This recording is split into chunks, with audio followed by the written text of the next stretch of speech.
we walked in silence over to my office.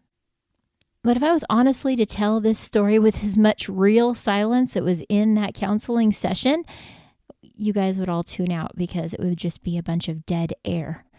That is a very important part of the process. Allowing for that quiet to be in the air. It's almost like the quietness becomes loud in that moment. You see, many times kids need to think, and if we always fill up the space with extra added words, then they never think through their responses and they never really, truly express themselves. So in the quiet, I'm becoming really familiar with Joe's body language. And eventually I said, wow, you're really comfortable with being quiet. This really works well for you. I bet it works really well at school. I said, I bet you're quiet all the time. You're just one of those kids that are always quiet, even at home.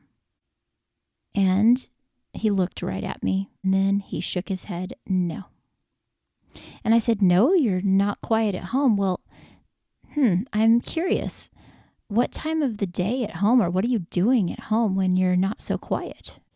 And he said, when I play my video game. Well, that one sentence was the first sentence I heard come out of his mouth. It opened the door for me to be able to find out more. And I said, well, tell me about your video game. And slowly over the next 10 to 15 minutes, he began to open up about his video game. And come to find out, the times when he plays this game, in his words, he rules this game.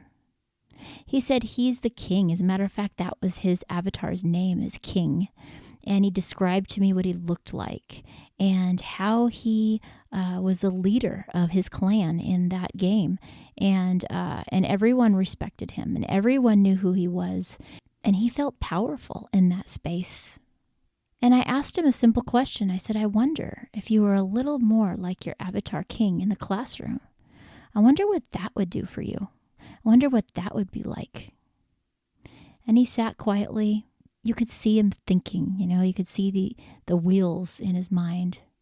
And he said, well, I think maybe some people might know me more, and they might be my friend.